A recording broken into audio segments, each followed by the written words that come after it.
Սովորական երիտասարդ էր եւ տառապում էր այս ժամանակակից հիվանդություններով, ինչպիսիք են դեպրեսիան, տագնապային մտքերը, կպչուն մտքերը եւ նա մի հոգեբանի մոտից գնում էր մեկ ու այլ հոգեբանի մոտ, փոխում էր իր հոգեբույժներին, դեղերն էր փոխում եւ նրան ոչինչ չէր օգնում եւ նա մի օր որոշում է ամեն ինչ թողնել եւ գնալ գյուղ, իր պապիկի գյուղ։ Պապիկը բարձրագույն կրթություն չուներ, սովորական գյուղի պապիկ էր, տարապես մի բան է ասում է, գիտես ինչ, դու այնքան շատ ես խորանում քո ներքին աշխարհի մեջ, մտածում ես միայն քո մասին, ես լավ չեմ, ես այն եւ դու միայն քեզ ես տեսնում, դու քո կողքին, քո շուրջը ոչինչ չես տեսնում եւ պապիկը ասում է գնա եւ հենց հիմա օգնիր մեր հարևանուհի Տիկին Օֆելիայի գոմի տանիքը քանդվել է, գնա եւ օգնիր վերանորոգեք։ Տղան լսում է եւ գնում է Տիկին Օֆելիայի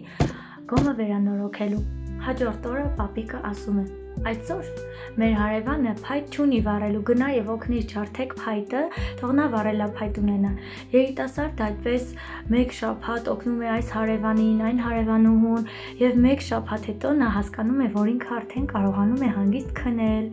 Մի քիչ էլ որ անցնում է, կարողանում է արդեն կատակներ անել եւ իսկապես այդպիսի հիվանդությունները ձեզ սահմանափակում են, դուք եք ձեր մտքի տերը եւ դուք կարող եք պարզապես ուրիշներին տեսնել ձեր կողքը, պետք չէ այդքան խորանալ ձեր մտքերի մեջ, անընդհատ տեսնել ձեզ, ինչ բախված է մեր շուրջը։ Ամեն ինչ ստեղծված է, որպեսզի մենք լինենք երջանիկ, հանգիստ, խաղաղ, պարզապես մի պահ դուրս եկեք այդ ձեր սահմանափակումներից եւ հասկացեք, որ ձեր մտքի տերը դա դուք եք եւ ամեն ինչ կլինի լավ, կլինի վատ, այ որոշում է այստեղ ձեր մտքում։ Մեր ամբողջ կյանքը ընտրություն է, խնդրում եմ ընտրեք, որ դուք առողջ եք, դուք երջանիկ եք եւ շնորհակալ եղեք ամեն օրվա համար։